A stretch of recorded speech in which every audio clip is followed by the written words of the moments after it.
Good afternoon, everyone. Good afternoon, ma'am.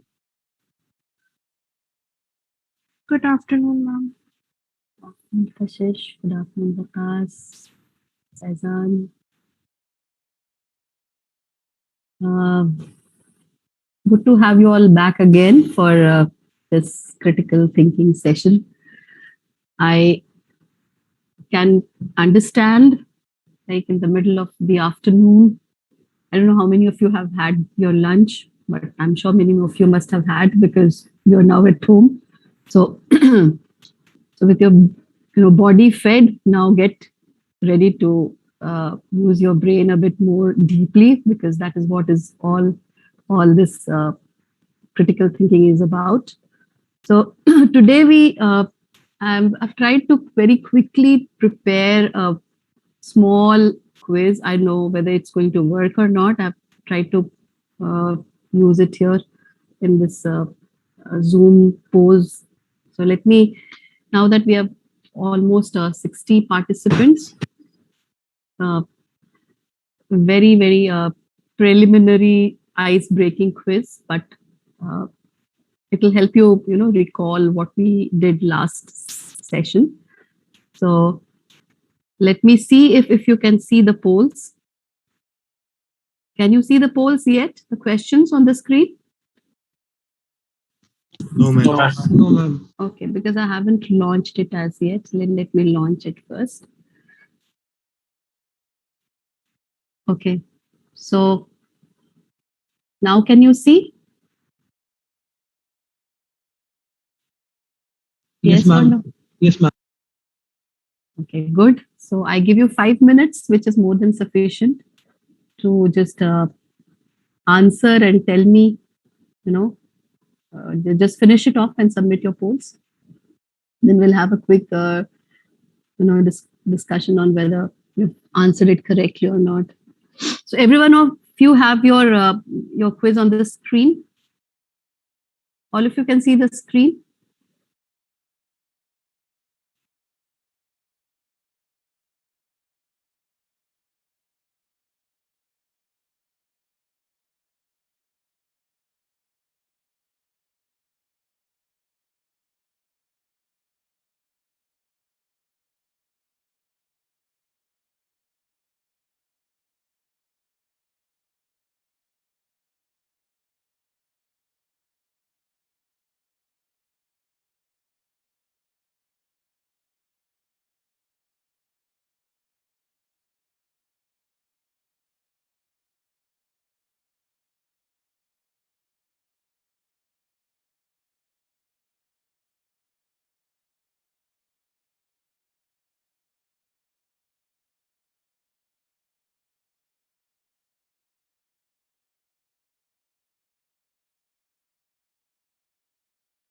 Are you done?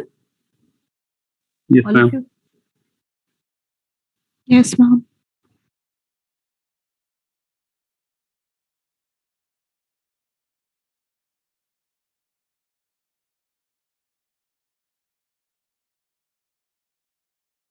Some of you are still, see, there's no scores based on this. This is just a recapitulation session just to help you,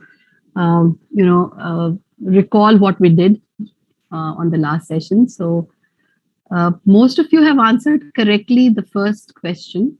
Critical thinking is the foundation of everything we do. How many of you had said, almost 90% of you said yes? True, it's true. So any one of you who said no, it's not true? Yes, Yes. ma'am. Saqib, why do you say critical thinking is not the foundation of everything we do? What is the Ma'am, reason of answering false, Saqib? ma'am, I thought there are some actions in which we do not think critically, like breathing and while walking. I thought that actions. Yeah, so you thought it correctly. Actually, the right answer is false because critical thinking is not the foundation of everything we do. Thinking is the foundation, but critical thinking is a different kind of a thinking. So actually, the right answer is uh, false. Is it okay? And yet you were very apprehensive, Saqib. Second question, thinking is the hardest work there is, which is probably so why so few people engage.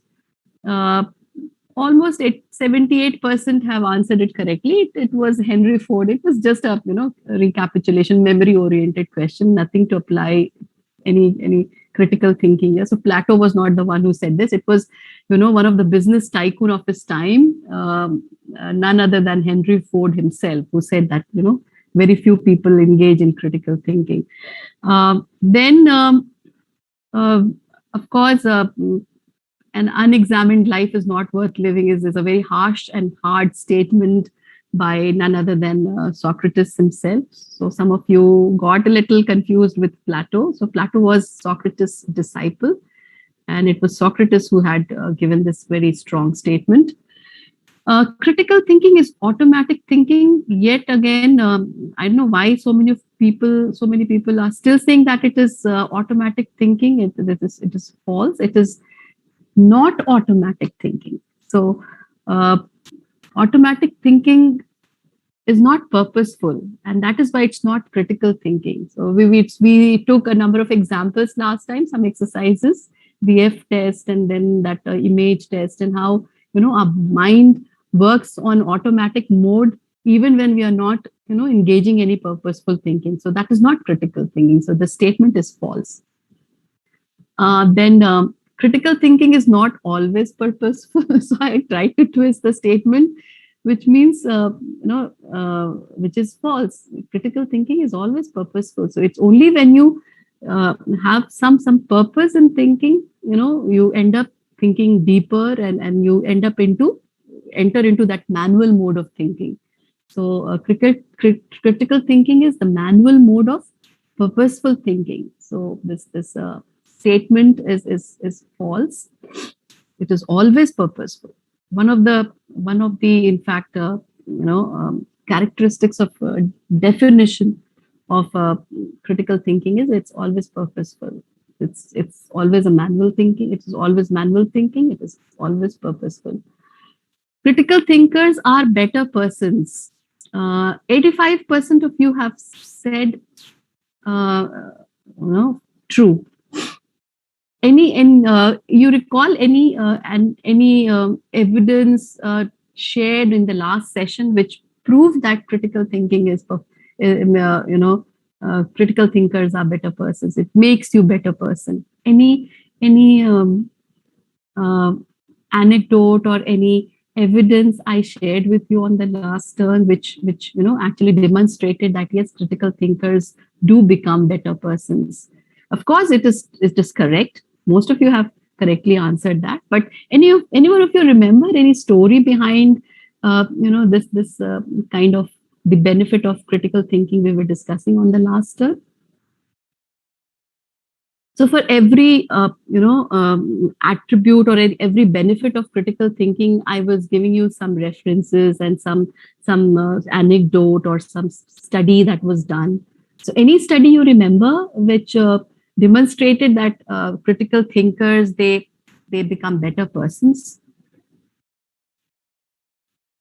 Just think a bit harder, probably.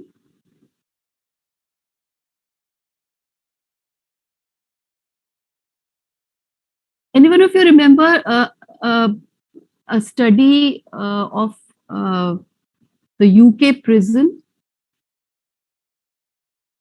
A study of prisoners in UK.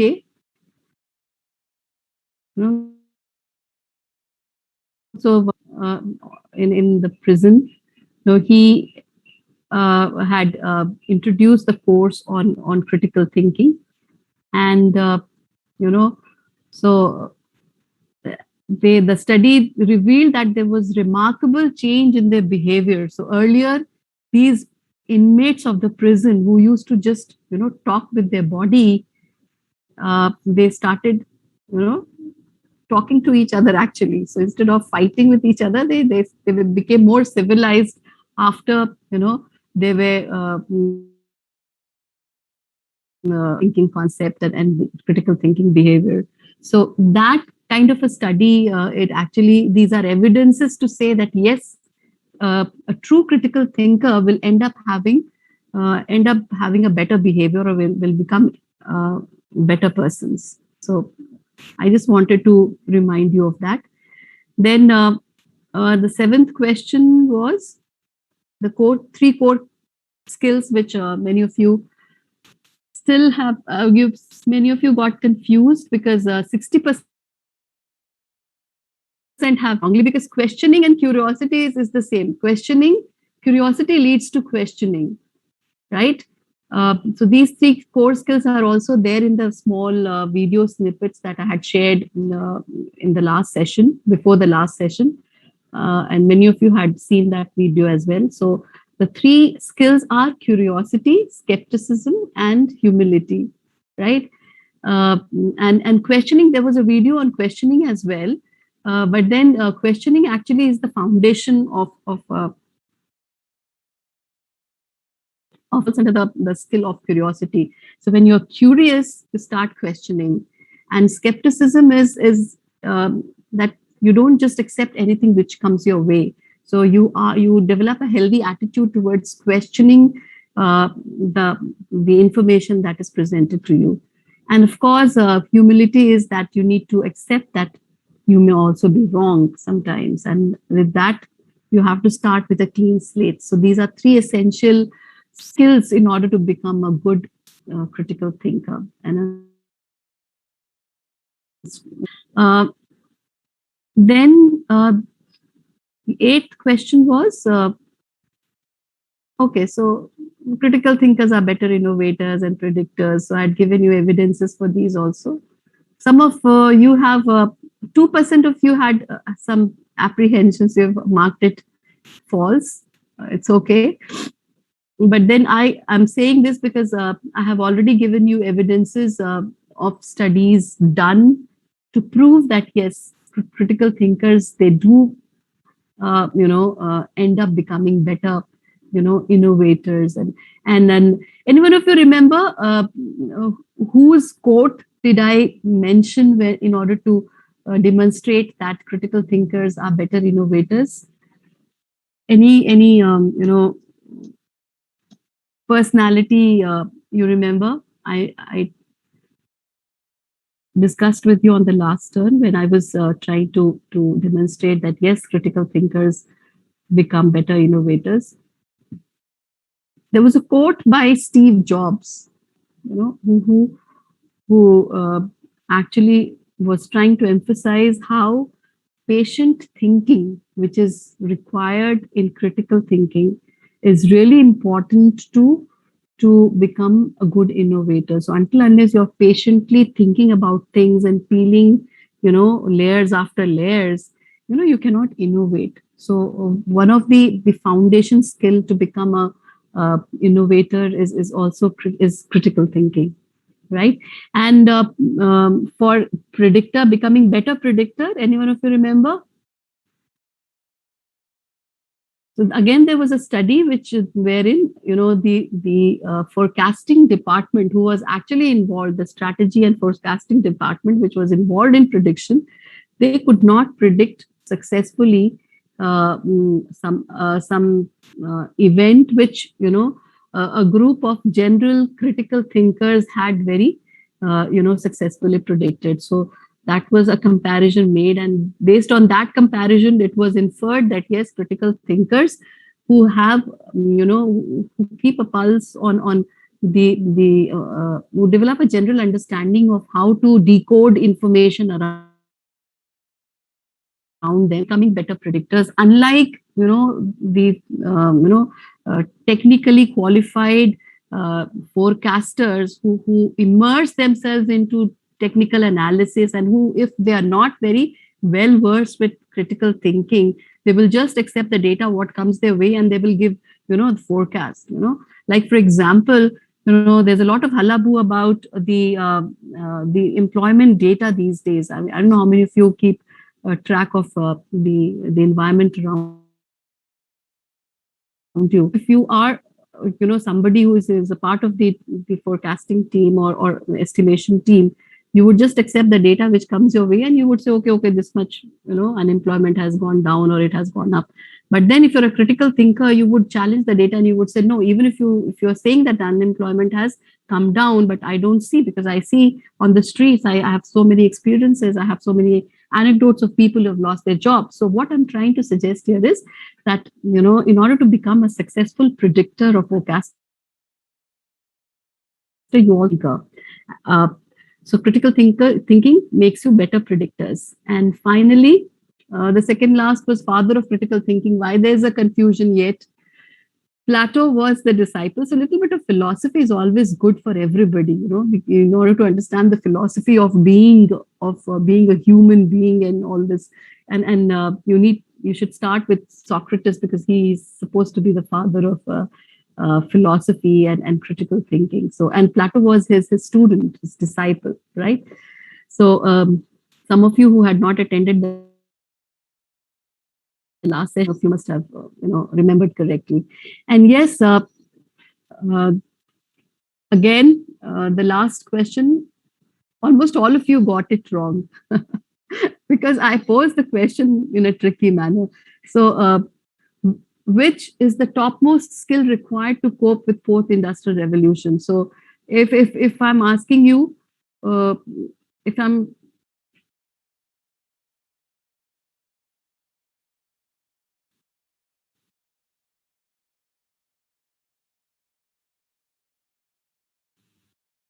okay, so yes, the topmost skill is not critical thinking skill.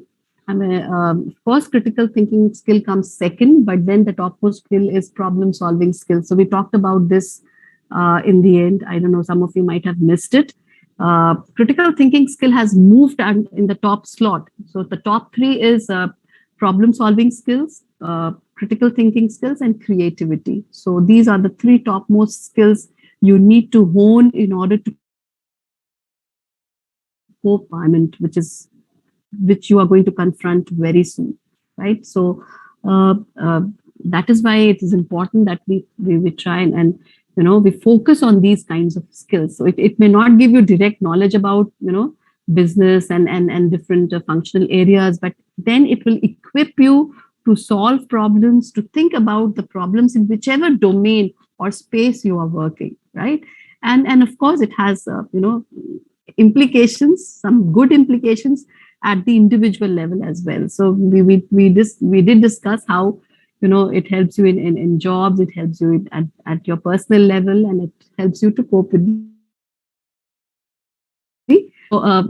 and then we also talked about how problem solving and creative thinking skills has been encapsulated in a course called design thinking and problem solving, which is one of the electives which is floated in the final year. So many of you, most of you, like so far the trend goes, many of you do opt for that. It's an open elective, and it is a very rewarding kind of a course, which is a kind of an extension of critical thinking course. So with this, we close today's opening quiz based on the last session. We will now begin the session. So remember, where did we stop?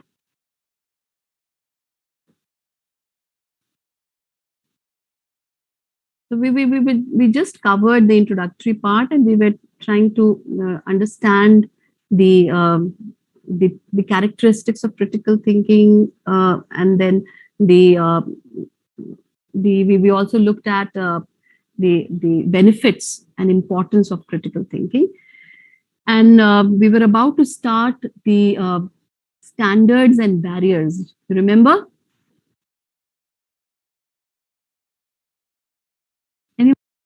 Yash Goel, were you there on the last turn? Yash? See, I'm randomly picking up names from my screen. So please respond if you're still awake. See, unfortunately, for a big group like this, we can't have every participant's video on. Otherwise, usually with a small group, I let my students to switch on their video and mute themselves. They usually mute themselves but they keep their videos on. But then this can't happen in a big group like this. We don't have enough bandwidth. So at least whenever your name is called upon, at least respond then. Tarun Varshne, are you there?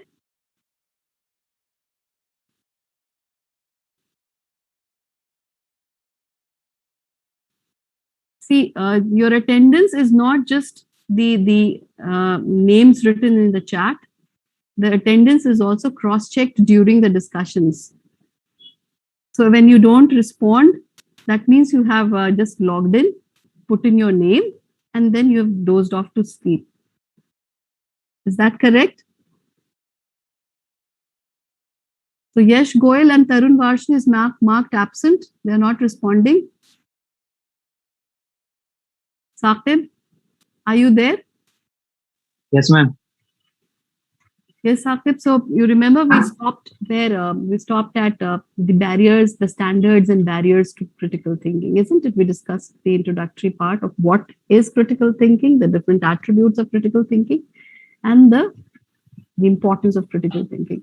So let me start sharing the screen, and then we'll come to the discussion later on. How many of you actually have gone through the handout that I had shared? Any one of you? Yes, Yes, ma'am. Yes, Okay, ma'am. so when we come to that point, we will have that discussion. Okay, so the quiz is done. So we now start looking at the barriers, but before that, what are the standards? You know, in any discipline, in any domain, we have some standards, some benchmarks. So even critical thinking has certain standards which, sort of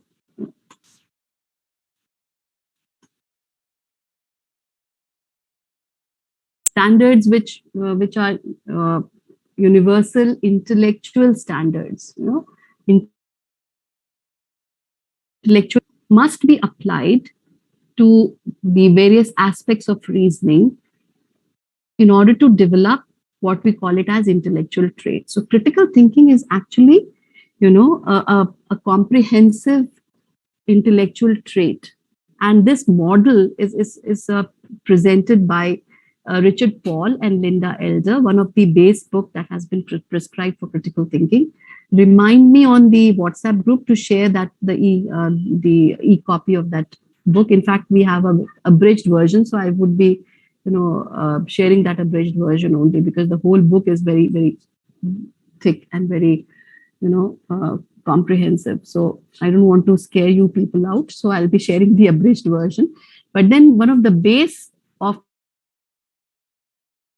the critical thinking, Paul and Ender, according to them, these are the various standards of intellectual thinking, which must be applied to various aspects of reasoning in order to develop what we call as intellectual trait. And then this process is done again and again. You become better on intellectual standards front, and you become a better critical thinker. So intellectual standards are these universal benchmarks of intellectual thinking. So we will try and quickly look at what exactly do we mean by clarity and accuracy and relevance and logical and precision. So we'll try and look at each one of these intellectual standards one by one. All right. So Is the screen visible to all of you? Yes, ma'am.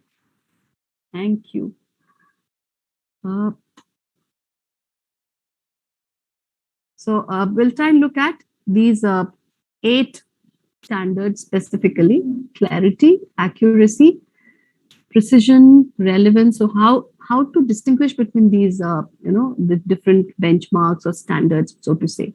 So we start with clarity. So of course, we have been talking about uh, intellectual critical thinking process, and one of the uh, gateway standard, we call it, is the clarity. So we start with understanding the problem or an issue that we are going to think about. So until unless we are clear about that particular problem or the issue, uh, you know we cannot think through the solution to the problem, right? So the one of the basic intellectual standard required for critical thinking is clarity, or the efforts made in order to understand the problem properly. uh, so we resort to questions like uh, can you elaborate further on that point, please? Or can you give me an example? Is one of the very generic way of understanding. Uh, Please, can you please illustrate? So if I'm saying, critical thinkers are better persons, so like the logical question, how can you say that? Can you give me an example? Can you give me an illustration? So keeping that in mind, I had already given you an illustration. So whenever there is a statement or an issue or a topic or a viewpoint, so before accepting it as it is, like we need to understand and be clear about it. Okay, so this is what it means, and that is the gateway standard, as we call it, as in critical thinking. Then the next critical thinking standard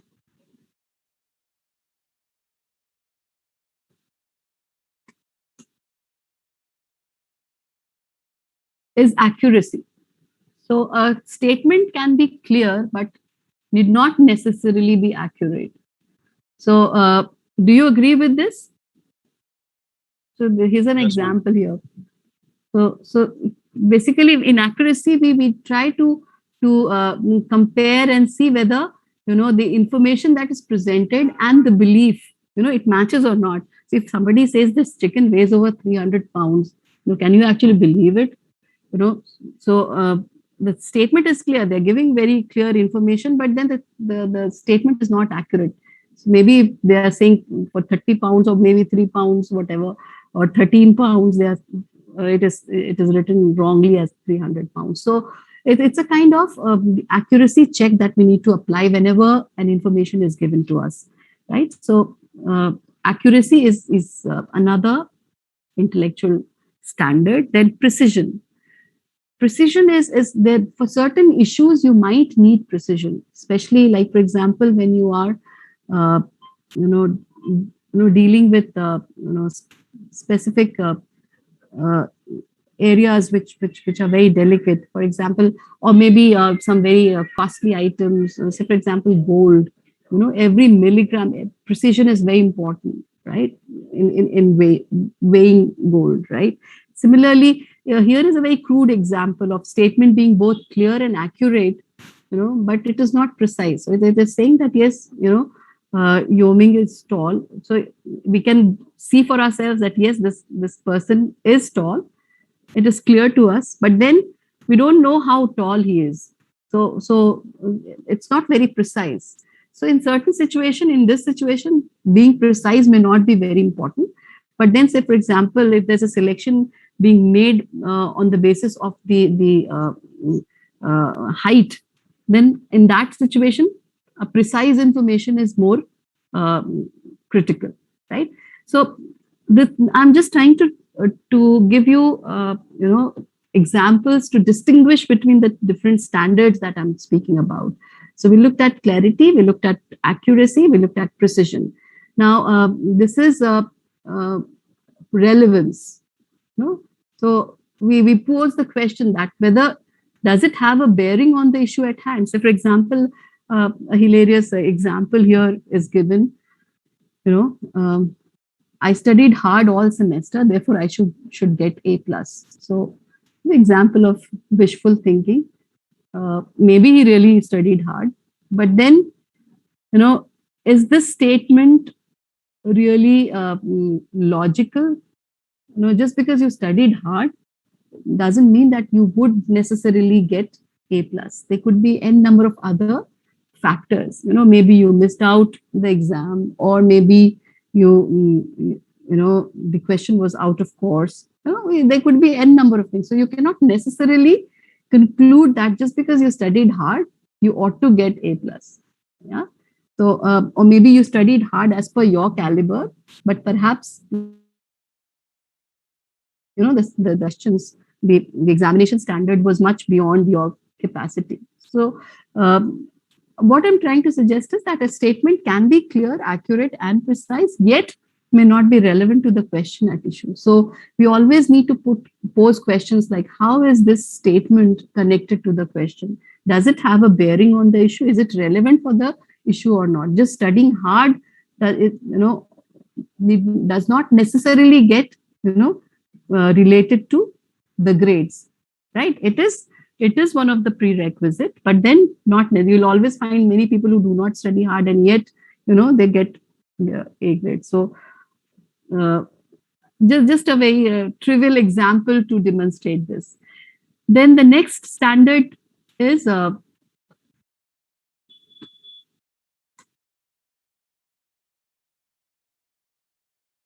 depth.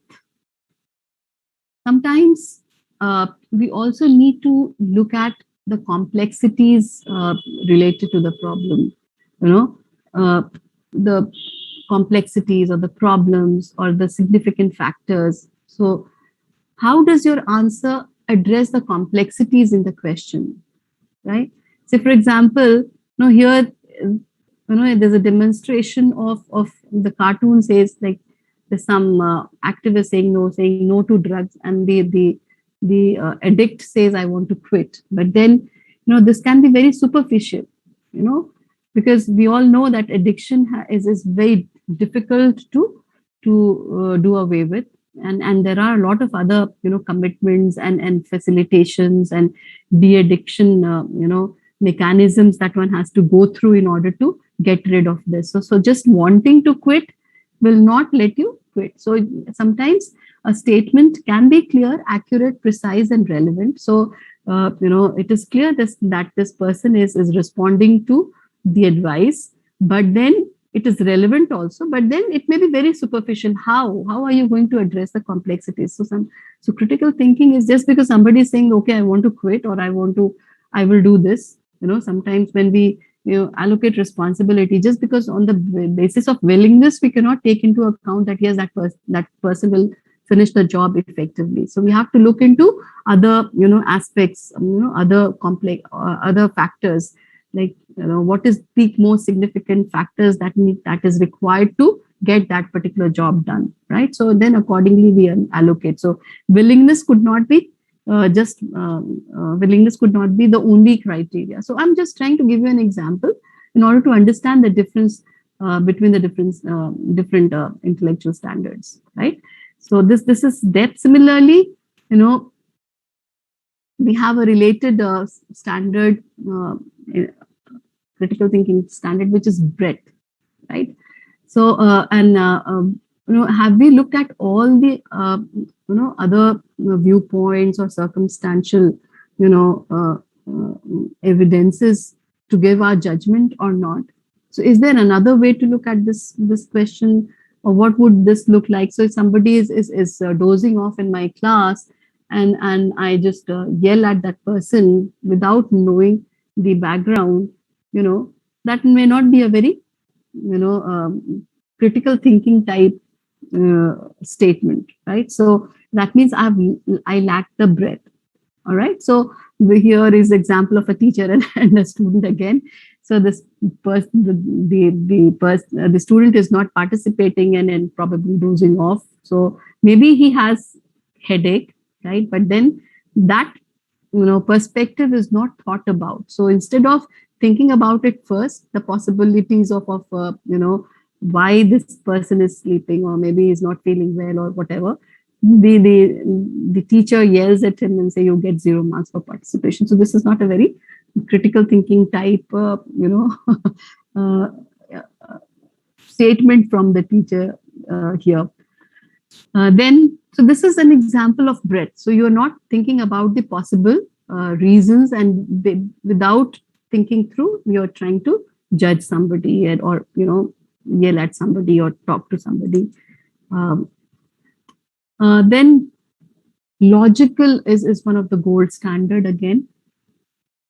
It has to be logical, but then the logic should not be a defying one. So you should not defy your senses, right? So when the combination of thoughts are mutually supporting and make sense in combination, then the thinking is logical. So logical doesn't mean that A leads to B, B leads to C, so A leads to C. So or A is related to C. So that could be scientific logic, but then sometimes you also need to have you also need to have breadth in thinking, and see if that logic makes sense or not. So for example, here is a very trivial, again, a simple funny example. So Superman sees through anything, Superman sees through what? So Superman sees through you. So it doesn't make sense, right? So that is why we have to be very logical in thinking when we logical in thinking when we resort to critical thinking. Again, critical thinking requires this is a very one of the biggest challenge for critical thinkers. Like, many people can be very logical, they can give you good logic, but but being fair, and being fair means one has to be open minded and has to rise above biases and stereotypes and preconceptions, and one has to be really, really impartial in order to become fair. So fairness in thinking, or fair mindedness, is a very, very essential attribute of critical thinker. So it's not just you want to be logical and try to, many lawyers do that, criminal lawyers, all they think about is their client winning. So whether they're actually being fair to the entire event or the entire situation or not, they don't think on those lines. But then a critical thinker has to be, also needs to incorporate the standard of fairness in themselves. So although this is a very, very challenging and difficult standard, but then it is one of the gold standard, we say, for critical thinkers. So this is all in general. There may be a few more, but then I've tried to pick up these 8 critical thinking standards. So critical thinking is clear rather than unclear. Critical thinking is accurate rather than being inaccurate. It has to be precise. It shouldn't be vague and generic. It should be relevant. It should be consistent, logical, and so consistent, complete is depth and breadth, and then it has to be fair rather than being biased. Just because you have preconceived notions about somebody, so you accept illogical argument, or maybe logical argument which may not be true, which doesn't make sense, and you accept it. So all these aspects, all these standards have to be incorporated in your critical thinking in order to make you a intellectually mature thinker, right? So this was all about the good critical thinking, which means that you have been able to incorporate the standards of or benchmarks of critical thinking. So if critical thinking is so important, why is it that so many people, they still think uncritically? Why is it that uncritical thinking is so common? Often you would find people when some of you might have watched the video, the introductory video, there's an example of an aunt, who believes that, just because she didn't have vitamin C, she had she didn't take her vitamin C tablets, so she has developed a cold. Although, the scientific evidences prove otherwise. Like, there's a lot of discussion on this example there in that video. So uncritical thinking is very, very common. Often, at home during the conversation, once you become a little conscious about the biases, when you learn from here, people become so conscious and they could, pinpoint in their conversation with their friends, with their parents, with their relatives, the pitfalls pitfalls in critical thinking. So you can, quickly identify the identify the barriers or the problems in thinking, and you would infer that, yes, you would realize that uncritical thinking is so common. Or you don't have to enter into conversation at all, like just switch on the TV. The media these days, like, it's full of a lot of uncritical thinking. The logic is so fragile, and then there's so much of biases and based on faulty evidences, or for that matter, social media, and this the entire virtual world where fake videos and fake news and fake information is so very common. So critical thinking is really is becoming all the more imperative today, because of the kind of the gadgets around we have, and the way that the truth is being manipulated. So the reason why, but had it not been for the technology today, even then, critical thinking used to be not so very common, and you would find many highly educated and intelligent people also finding critical thinking to be very, very difficult. And that is because there are a lot of barriers to critical thinking, right? So there's a lot of obstruction to thinking critically by an individual, which is sort of very natural. And that is why in the beginning, when you remember, when I was talking about the introduction to critical thinking, we did discuss one of the final attribute, and that is critical thinking is becoming impartial in thinking. So you cannot be completely impartial, but then you become aware of the impartiality in your thinking or the biases in your thinking. So as humans, it becomes very difficult to be completely unbiased or completely impartial. But then critical thinkers become aware of those biases in their thinking, and they try to control that and reduce that to the greatest extent possible gradually. So some of the barriers, if you look at common barriers, the list is long. It could be because of the poor reading skills or some poor listening skills. So somebody who comes and gives me some data today about the economy, and if I'm not, aware about if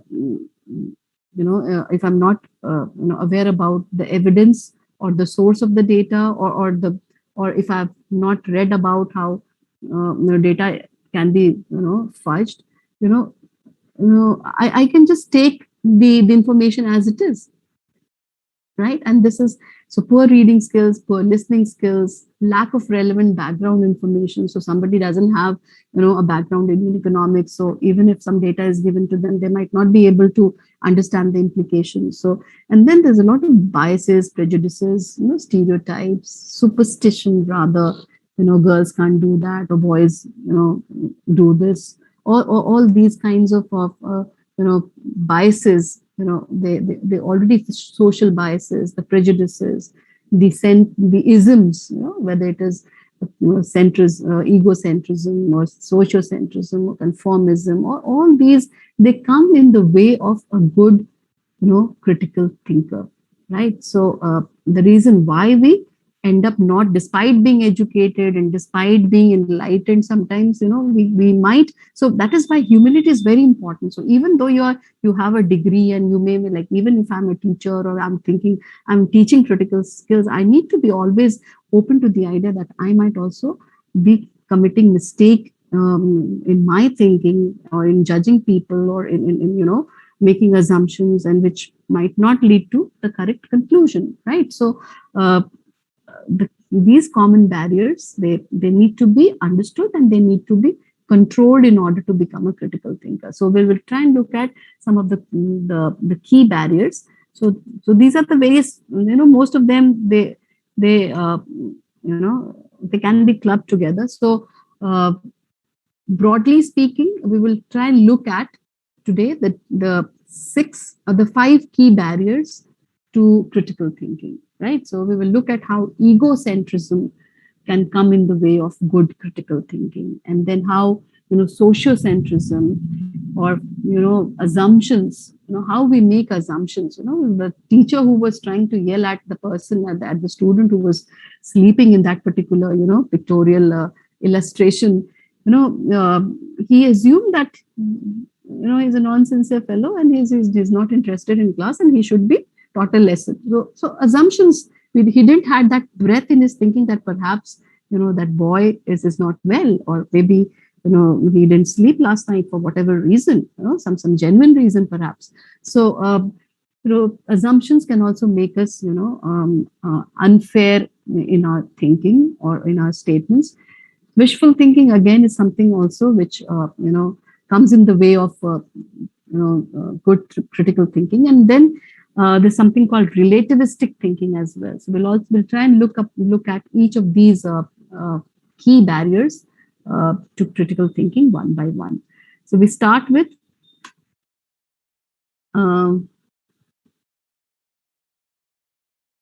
egocentrism. So egocentrism is something, it's a kind of a tendency to see reality as centered on oneself. What does this mean?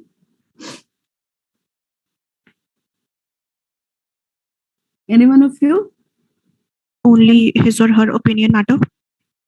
Yes, opinion or group thinking or maybe community thinking. So like your the tendency to reality, tendency to see the truth as being focused on oneself, right? Say for example, so this egocentrism could be self-interested thinking, supporting conclusions because they are in your interest or to your benefit. Any example? Ma'am, this is a part of not accepting humility, right? Yes. So you don't have. It could be, yes, if you're not humble enough. If you're too, no, sometimes you may be a bit humble, but you're too self-obsessed. So why is it like you are more self-serving biases? We call it as self-serving biases, self-interested thinking. So you put yourself first, and you give importance to yourself without looking into the other circumstantial evidences which might alter the reality, right? Any so if I say self-interested thinking is supporting conclusions because they are in your interest or to your benefit, any example? Any example? Just think through.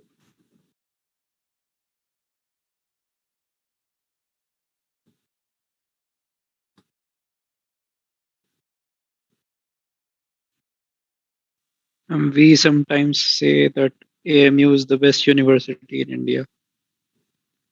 It may Yeah. be not. Yes. Yes, that could be one example. Or maybe have you supported any cause which just because it might be of interest to you or it might be beneficial to you, although you may feel sometimes that it is not really good, perhaps. No, the cause of attendance. Honestly, like this is one example which I always give. Although zero attendance, when students, sincere students, I've seen sincere students, uh, supporting the agenda of zero attendance by the union leaders.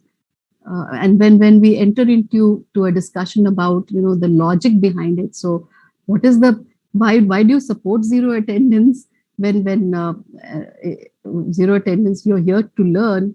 So why do you support zero attendance?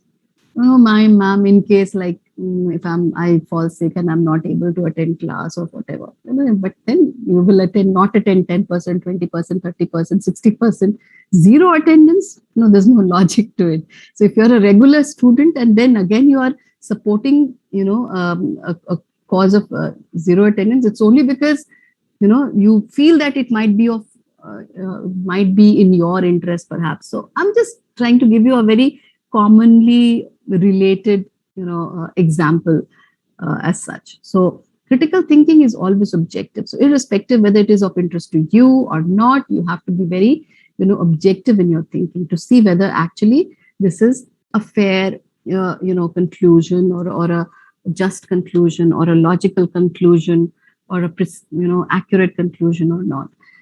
Then again, egocentrism is about self-serving bias, the tendency to overrate yourself. Requires, we need to be honest. Somebody rightly pointed out that AMU is the best. So how would you say that? Until unless you have strong evidence to prove it, if this is not a critical thinking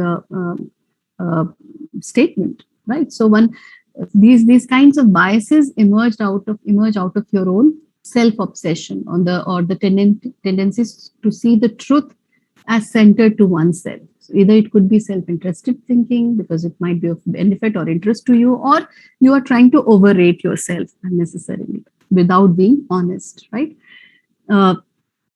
Then another source of problem in critical thinking comes from sociocentrism. So when in the previous barrier, like it was the tendency was focused on the individual. Here the tendency to be biased is focused on the group thinking, right?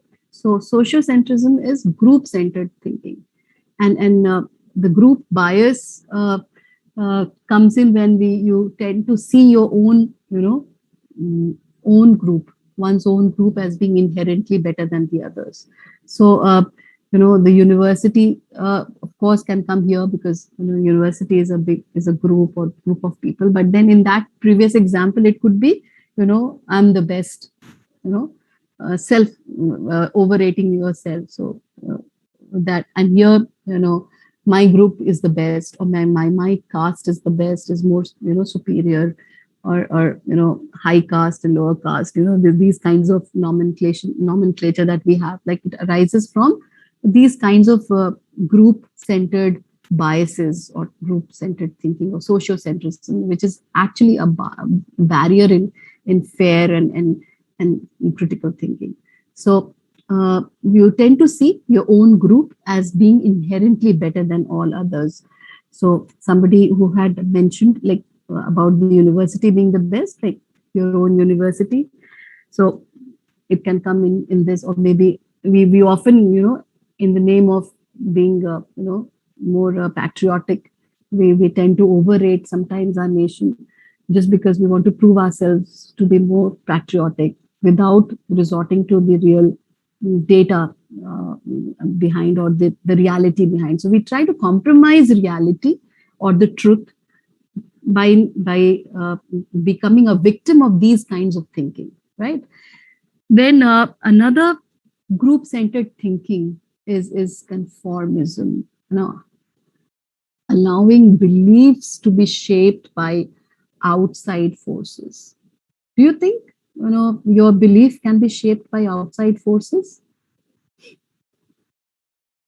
Yes, ma'am. So the two examples, the experiments that I shared with you, now it's time to look at those two examples and do those two handouts that I had shared. One's belief can be manipulated or shaped for good or for bad. In these experiments, they prove that it can be shaped, right? So beliefs can be shaped by the groups that you want to conform to, or your beliefs can be shaped by the authority that you don't want to rebel against, right? So you want to conform to the authority or to the groups, and that conformism can actually be unfair, and it come in the way of being truthful and honest. So it can, it can clash with the morality, or it can clash with the uh, fair thinking or critical thinking, so to say. So conformism in group centered thinking, can be very, very dangerous as well. So let's have a quick discussion on the two experiments. How conformism owing to a group, conformism to a group, or conformism to authority can actually lead to some dangerous behavior in the society. So let's look at Ash's line experiment. So how many of you have read this Ash's line experiment? Let me- Ma'am, I did. I have. Okay, so there'll be 3-4 questions related to each of these handouts I shared. What, first of all, the first question would be, what is this Ash's line experiment? But what is the objective of this for this Ash's line experiment? Secondly, we'll discuss the entire procedure, right? So just as it was given in the handout, and then we'll look at the findings and conclusions. All right. So to the first question, who will answer? What is this Ash's line experiment? Broadly, I've Ma'am, given it you the context. I've given you the context. Like it is related to how, related to sociocentrism as a barrier to critical thinking. That means we conformed to group behavior. So yes, Waqas, your turn now. You were saying something? Yes, ma'am. It is about to check whether a individual participant may get swayed toward an incorrect answer if there is already there is a majority of the group answering a wrong answer, like deliberately answering a wrong answer. So like it So instead of demonstrates. switching, choosing. So it demonstrates how the real or the true answer or true belief or true answer can be influenced by people who are thinking otherwise or saying otherwise.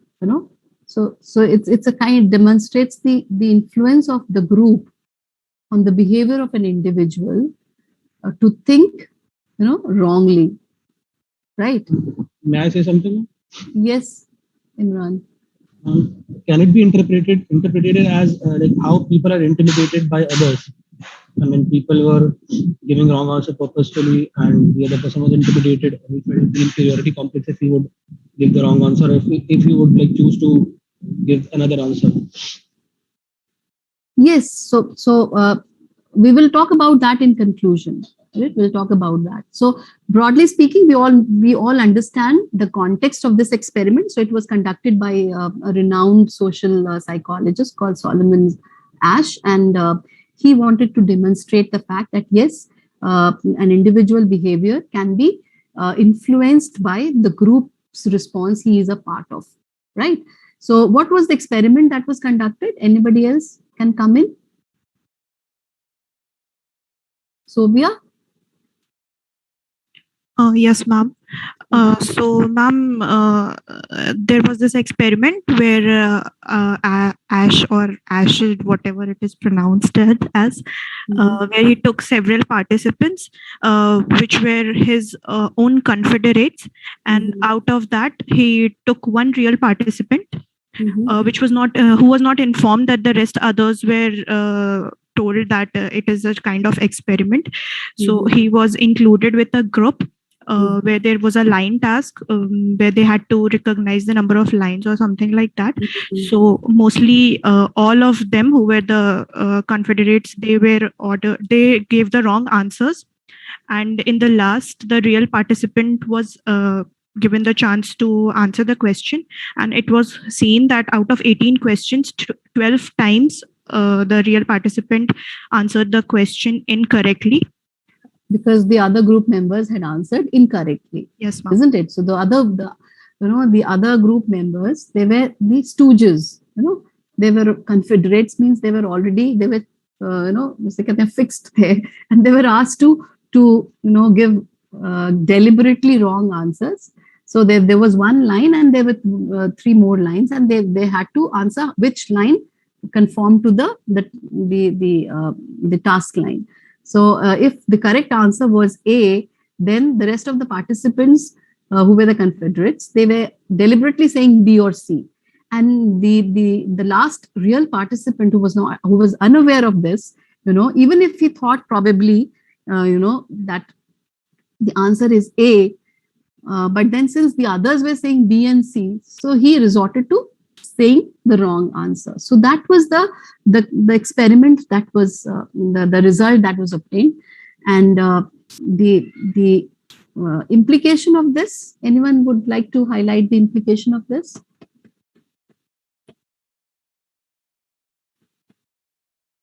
Lata Chaudhary, are you there?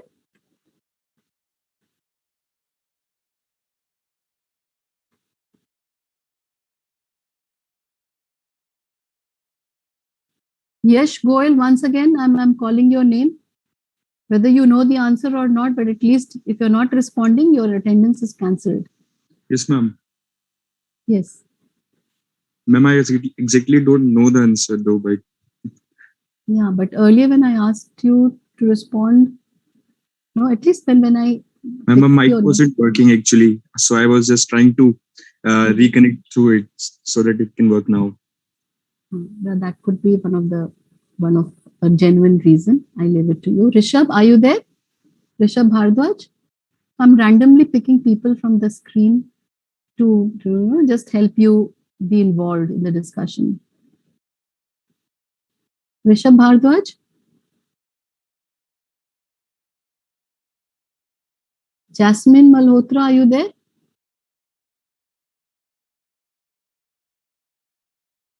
Yes, ma'am. So, Jasmine, so what is the takeaway from this line experiment we just discussed? What is the key finding? Ma'am, I'm not very sure about it. So, okay, it's okay. Anybody else who has gone through the handout and would like to come in? Ma'am, yes, you can continue. Ma'am, the implication would be that in order to avoid ridiculism from the group, and in order to be accepted and to fit in the group, they tend to go with the answers the group has given. Rather, they should actually use critical thinking and give the answer what they think is correct. Anybody else? Ma'am, there were two reasons why these people were going to what the majority of the people were saying. First reason was that they feared that they might feel out of the group, and probably they might think that the person is giving wrong answers. So they just went with the group. And the second reason was they really did believe that the others are giving the right answers and they themselves were wrong. So there are two kinds of fit that is mentioned in the end, in the conclusion. The one is the normative fit. You try to follow the normal trend that is in the group. So everybody is saying that B is correct, so you also agree that B is correct, right? So you try to fit. You don't want to feel. So somebody said intimidated, not necessarily intimidated in run, but it could be yes. You feel don't want to stand out, and you want to fit into that norm that the group has adopted. So everybody is saying B, so okay, B, right? So sometimes when this was actually a fixed kind of an experiment, but sometimes what happens is, when students cheat, and then when there's somebody who's hailed as very intelligent, and he commits a mistake, and everybody believes that he must have had the right answer. So if he says the answer is B, and the B answer is wrong, then everybody writes the wrong answer. So that is the information fit. So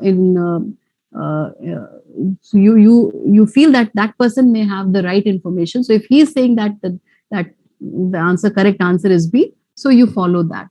So you may not have the confidence or the information yourself to stand out and say, no, it is not B, it is A, right? So sometimes it is the information fit that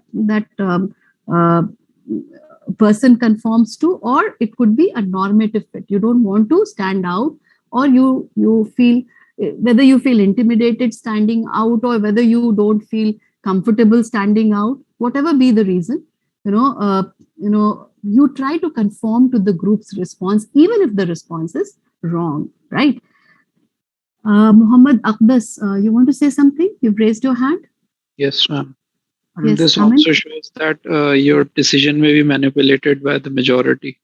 Yes, that is why it can come in the way of your fair thinking, your critical thinking, your just thinking, your correct thinking, right? So your thinking may not be accurate, your thinking may not be true, right? So group conformism or sociocentrism, group-centered sociocentrism, can be very fatal at times, and people manipulate, right? And one of the lengths to which manipulation can be done is demonstrated in the next experiment. Which is the next experiment? Authority. The shock experiment. The Milgram's shock experiment, isn't it? How many of you have read that experiment? A half a page handout. Yes, ma'am. Yes, ma'am. So what was this experiment, Waqas? Ma'am, audible? Yes, you are. Ma'am, this experiment was about whether people feel to oblige to obey whatever command they are given. To whatever extent it may be to whatever extent, or any other reasons for following that order or being. Okay. Anybody else? Like, what does this experiment highlight? What is the object? What was the objective of this experiment? Ma'am, may I? Yeah, please go ahead. Yeah, ma'am. The objective of the experiment was to see that at which extent people can go under the pressure of the authority. As they went, as he studied the German soldiers, they killed the people. So the objective was to see at which extent people can go under the pressure of the authority. Anybody else? Yes. Obedience to authority. That is what is like. To what an extent, we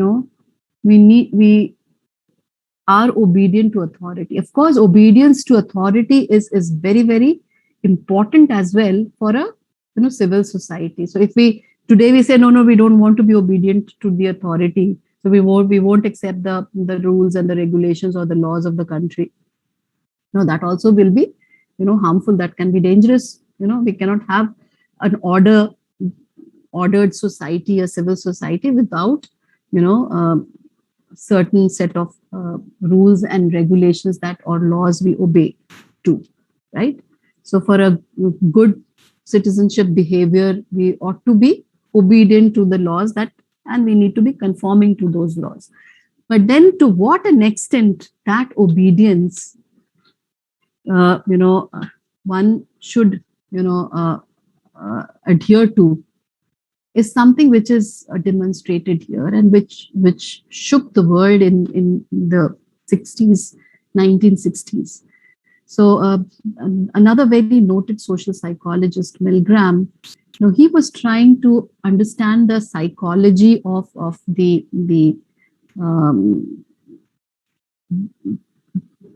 convicts of World War II, especially the German Nazis who were involved in the Holocaust. So based on the trial of Adolf Eichmann,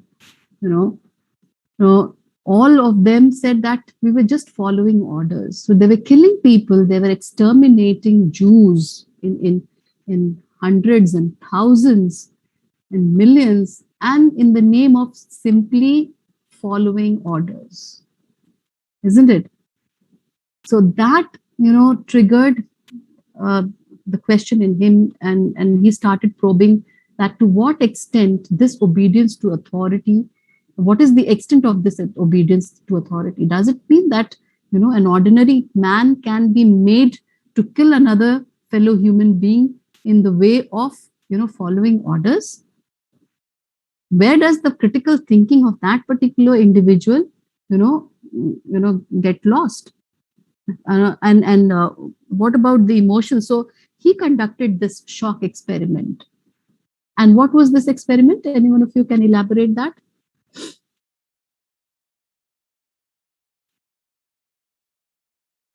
May I? Yes, Sophia, please go ahead. Ma'am, Milgram selected participants for this experiment through a newspaper advertising where he selected several male participants for it. And the procedure was set such that the learners, there had to be some learners, some teachers, and some researchers. So the procedure was set such that Milgram's confederates were always the learners, and the real participants had to be the teachers. So the teachers were ordered to give a shock ranging from 15 volts to 450 volts, which is the extreme shock level. So they were ordered to give the shock to every wrong answer to the learners. And it was observed to what extent can they listen to their researchers and give the shock to the learners to every wrong answer. Right. Anybody else would want to add to it? Afra Malik, are you there? Yes, ma'am. Yes, Afra? Yeah. Yes, ma'am. After that, he found out that no. Let's focus on the process itself first. Okay, ma'am. So, ma'am, the shock was ranging from 300 to maximum to 450 volt, and the researchers were giving them instruction after every wrong answers. For example, for the first part, they say, "You may please continue." For second, they emphasized on giving the shocks continuously, so that they can understand that on the pressure they will do it or they will not do it. So, what was the finding? Arshi Moin, are you there? What was the finding? Yes, ma'am, I'm there. Ma'am, I'm sorry, I have not studied that. Okay. Omama Zahir, are you there? Yes, ma'am. Yes, Omama, what was the finding? Milgram, what did he find out based on the experiment conducted? It was founded that people can commit atrocities even if it involves the killing of other human being by following orders from the authority. So, can you give to what an extent, what was the percentage of people? It's given in the findings and conclusion. Zainab, Fatma, are you there?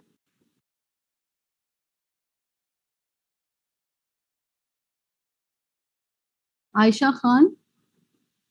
Hello, ma'am. Yes, Zainab. Yes, ma'am. So, what was the percentage of the people who were found to be resorting to high shock levels? What was the finding? I couldn't read the handbook. Sorry?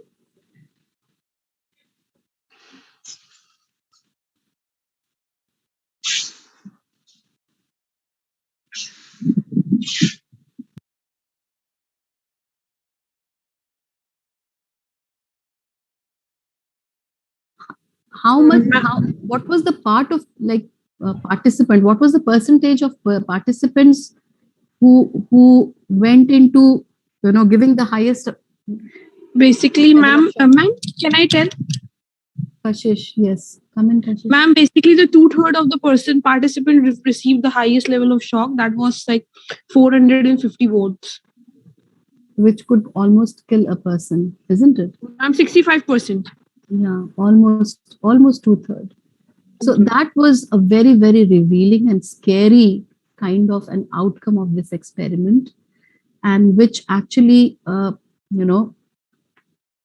proved how, obedience to authority without applying any critical thinking, can lead to, such kind of a Holocaust, like it happened in Germany, and where Jews were exterminated. So, 65% of the people, if they are prodded a little bit, not that they were not feeling bad. Many of these people who were tried for the Holocaust, they said that, yes, we were feeling bad. Of course, they were all human beings, but then we had to follow orders, and we were asked to follow out. Some of them, they lost their mind also later on, and some of them were unapologetic, and they simply said we were following orders, and they were, hanged till death. So different types of people or personalities were there. But then what was revealing was that, yes, human beings can be manipulated in the name of obedience to authority. So on one hand, we do need obedience for an ordered society. We need law-abiding citizens, but at the same time, if we do not apply critical thinking, and then the obedience to authority can overtake and overpower, human emotions and the basic morality, and can, be very, very fatal. So that is how, these two, groundbreaking experiments, shook the world, and it is actually a kind of a caveat for all of us as to why, any kind of conformism, whether it is, individualistic conformism to your ego, yourself, or to the group you're a part of, or to the authority that you are serving, or you are under, how that can be very, very fatal for the society, right? And of course, it clouds your critical thinking, and it makes you inhuman. Then the third set of barriers are assumptions and stereotypes. So assumptions are basically, any belief without absolute proof. So if it is, bright sunshine, and you say, it's going to rain in 5 minutes. So if that's absolutely a baseless, without any evidence, proof, and it's just a mere assumption. But sometimes there are unwarranted assumptions. There might be some reason, but then the reason may not be a very good reason. So the unwarranted assumptions or stereotypes is a belief without good reason. And these unwarranted assumptions are usually the barriers which can cloud, or which can, obstruct your critical thinking. So stereotype is one such unwarranted assumption. Stereotype is, again, assuming that all people within a group, they share the same qualities. So all girls are weak and all boys are strong, and this is a very Aryan is a superior race, or Dravidian is a inferior race, or this community is a high class community, or all these kinds of stereotypes, right? And then assuming that a particular, so it goes both ways. So assuming that a person in a group will have the same quality of that group, or assuming that a particular individual that belongs to a group will have the qualities simply because they belong to a group. So maybe, there's a boy who is lean and lanky, but just because he's a boy, he ought to be strong. So I'm just giving you a very simple and very, trivial example, right? Then another, set of stereotype is the hasty generalizations, based on few people in a group. You draw conclusions about the entire group. This is something which we keep doing very often. Any example here? Any one of you? Islamophobia. yes, or racism, Islamophobic, yes. So all drawing conclusion about a large group from a small. So if few terrorists were Muslims, then we say, saying that all Muslims are terrorists. So if you get into that kind of a conclusion, then that is a hasty generalization, right? In fact, and that has been one of the basis of Islamophobe, right? Or for that matter, any other generic example? In India, we have casteism. So we draw, a lot of negative, generalizations just on the basis of the fact that you belong to a certain caste. Oh, you're a Brahmin, so you definitely would be very, intelligent or superior, So, and then not just, I'm talking about one religious community. These kinds of casteist stereotypes, like it exists in every community. So all these come in the way of, your just thinking or fairness in thinking or critical thinking, so to say. Then again, wishful thinking also can come in the way of your critical thinking. So believing something not because there's a good amount of proof for it or evidence for it, but because you wished it were true. So I wish, it rained, or maybe even if it is, bright sunshine. So believing something because it makes one feel good, not because there's good rational grounds for thinking it is true. So, okay, I'm thinking, okay, Corona is no more. So, okay, so I need to go out because it makes me feel good. So I have to move out and I have to enjoy. So after the second wave, when you saw people rushing towards Missouri and all those, that was something that people want to feel good and wanted to, relax and not believe that, yes, it might again, trigger another wave. So these, I'm just giving you these common recent examples. So you can relate to many others. Then another, the fifth group of barriers is relativistic thinking. So relativism is something that is a kind of thinking where truth is supposed to be a matter of opinion. So theory of relativity is applied in everything, including what is truth or what is fact. So relativism is the view that truth is a matter of opinion. When you subscribe to such thinking, then there would be biases in your thinking, and your critical thinking would be obstructed, or there would be barrier in your critical thinking. So there are two kinds of relativistic thinking. One is subjectivism, the other is cultural relativism. Subjectivism is when you think that truth is a matter of individual opinion. So what he thinks is truth for him. Okay, so if he thinks that this is true, it's okay, let him believe that. But then moral, and but then when it extends to moral space, so, and then it starts posing a problem for the society.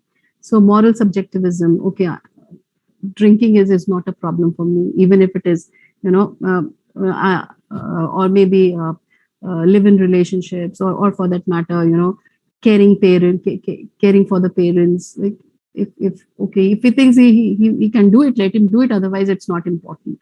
So these kinds of moral subjectivism, when creeps in our critical thinking, then we say that the critical thinking is obstructed. So there's too much of truth being manipulated by one's own individual opinion, right? Whatever individual, howsoever that individual opinion is formed, right? Another form of relativistic thinking is, whatever the society thinks or the culture thinks to be true is true. So if the society thinks that sati is a good practice, it continued for long.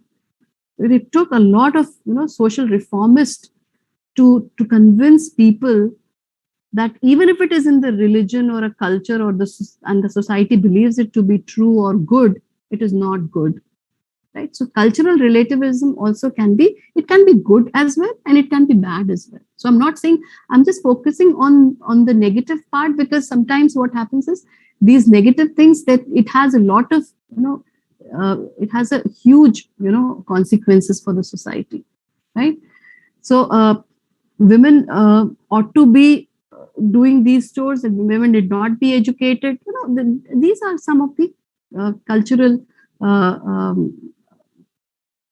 thinking which dominates individual thinking, and which sort of obstructs the critical thinking or the fair thinking. So cultural moral relativism is the view that a culture thinks morally right to do. It's morally right to do in that culture. So these kinds of conformism, in the name of relativism. So even if we think that it is wrong, but then since their culture allows it, so let them do it. So that's the kind of the behavior we have. So relativism, irrespective of whether it is subjective relativism or cultural relativism, if it is against the truth, or it is against the fact, then or if it is harmful to the society, then it ought to be shunned away, and it is false and it is wrong. So with this we come to the conclusions of the barriers to critical thinking. And any questions so far, any one of you? So we talked about 5 groups of barriers: egocentrism, sociocentrism, wishful thinking, assumptions and stereotypes, and relativistic thinking. So these kinds of thinking, or biases in thinking, can lead to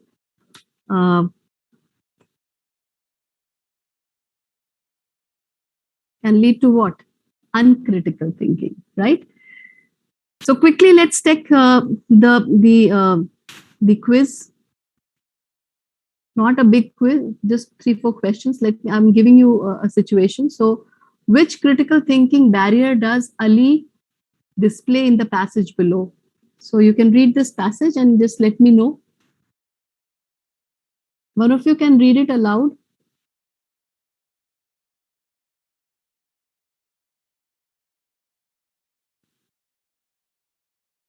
Any one of you? Afra, are you there? Yes, ma'am. Can you read aloud the passage? Yes, ma'am. Muhammad Ali is speaking in Zaire, Africa. There is no country as great as this smallest city in America. I mean, here in Zaire, you can't watch television.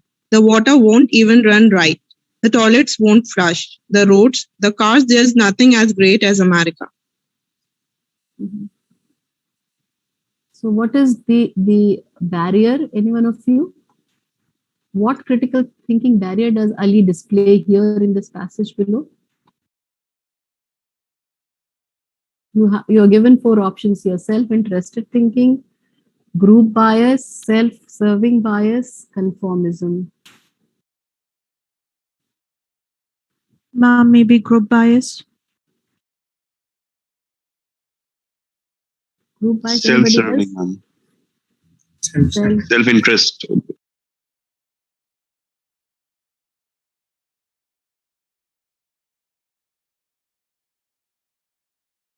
He's trying to praise his country and compare it with Africa,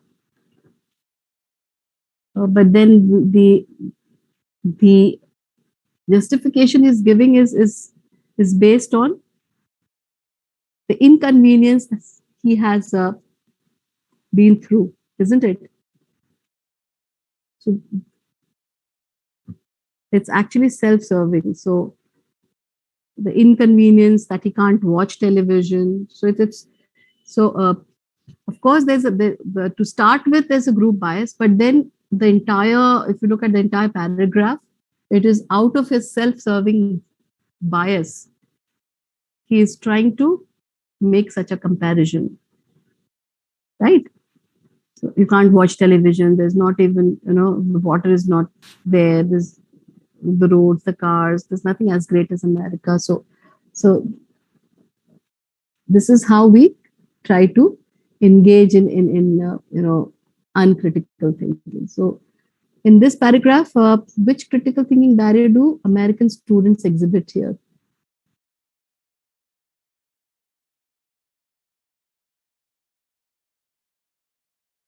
In a 19, anybody? Varis, can you read aloud? Yes, ma'am. In 1989, at a national study of 13-year-old kids or 13-year-olds, Koreans finished first in mathematics and American finished last. Yet, when asked whether they thought they were good at mathematics, only 23% of the Koreans said yes, compared to 68% of the Americans. So what barrier do you think American students exhibit?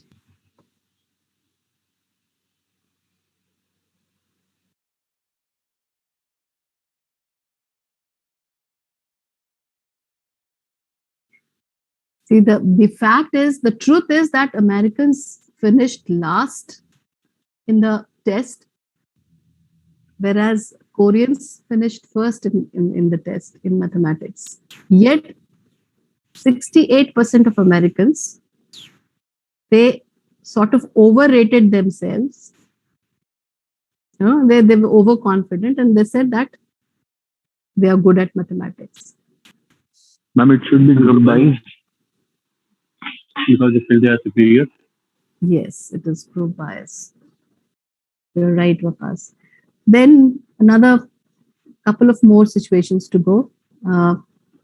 There are two friends here, Adam and Lee. So which critical thinking barrier does Lee exhibit here?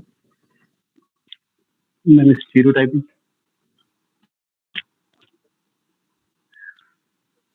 Okay, so Adam is saying that my friend Andy is first year student from UNITA. He's cool, loves hanging out and has a very laid back personality. I bet he is from Kuala Lumpur. Huh? So it is a stereotyping. Stereotyping. Yes. Then one last example. Which critical thinking barrier does Susie exhibit?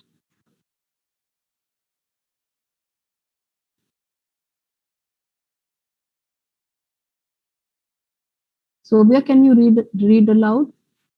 Yes, ma'am. Susie, I can't believe I got a B- on this marketing paper. Different marketing class last semester and she got an A. Ali, don't you realize it's wrong to plagiarize someone else's work? Susie, that's your opinion. What's wrong for one person isn't necessarily wrong for another. And I say there's nothing wrong with plagiarism as long as you don't get caught. It's plagiarism. Hello. So what is the critical thinking barrier? Self-interested thinking. Relativistic thinking. Relativistic thinking. Relativistic thinking, isn't it? So what is good? So Susie is saying that what's wrong for one person isn't necessarily wrong for another. That means what is right for one person is not right for another person. Everybody has their own sense of right and wrong, right? So that is a very dangerous kind of relativistic thinking. So with this, we come to the end of the session, and we'll try and close it here. So today what did we learn? We learned about the standards and barriers of critical thinking. And the next session, we will look at the beliefs and perceptions and the framework of critical thinking. So probably I'll try and then wind up in the next session. And from the session onwards, if I'm able to finish that, see if I have exercises, then probably I'll take one more session, 2 more sessions after the next. Then you will start with your assumptions, right? Your arguments by Dr. Faraz. Kashish, you're trying to say something? You have raised your hand.